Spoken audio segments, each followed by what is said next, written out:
Salut à tous, voici une petite vidéo pour vous présenter les holsters, notamment pour le Glock 26.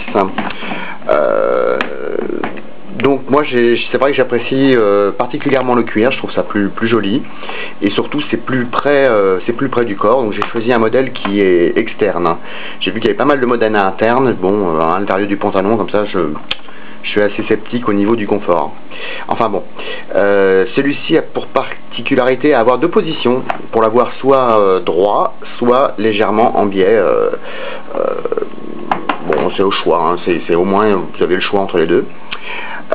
Petit défaut, bon, le cuir est de bonne facture, est de bonne qualité, seulement ils ont mis une espèce de vernis qui, c'est avec le temps, avec la torsion du cuir ici, au niveau de la fermeture, le vernis a foutu le camp, donc il y a des parties un peu mates et un peu brillantes, c'est un petit peu dommage. Bon voilà, sinon c'est un bon holster, hein. La marque c'est un Cobra Gunskin, un modèle classique, hein, voilà, pour le Glock 26. Sinon, bon, je voulais quand même un holster plus, on va dire, pour dégainer plus rapidement lors des parties.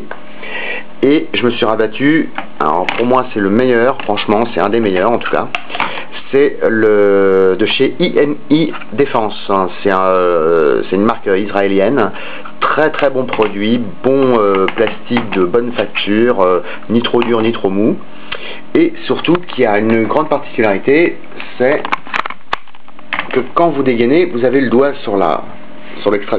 Oui, voilà, ça bloque, hein, faut le savoir. Si ça, je peux pas le sortir, sauf en appuyant sur l'extraction. Et le doigt, naturellement, vient se positionner au bon endroit. Chose qui est très bien parce que ça évite d'avoir le réflexe d'avoir le doigt sur la gâchette et d'avoir un coup qui parte un peu inopinément. Voilà, c'est à peu près tout, si ce n'est qu'il était pas un peu large, mais il y avait un peu de jeu, donc j'ai collé du rhodoïde avec de la glu 3, qui est une petite feuille de plastique très fine, voilà, aux endroits où il y avait du jeu, au niveau du pontet, au niveau de la culasse, etc.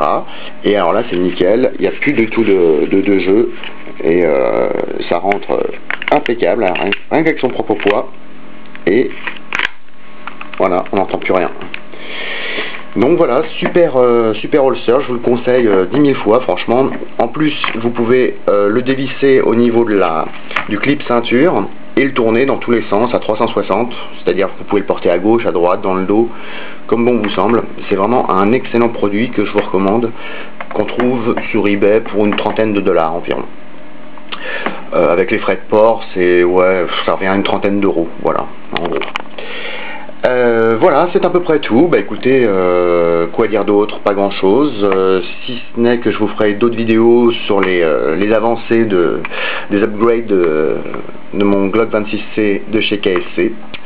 Voilà, merci encore, à plus, ciao.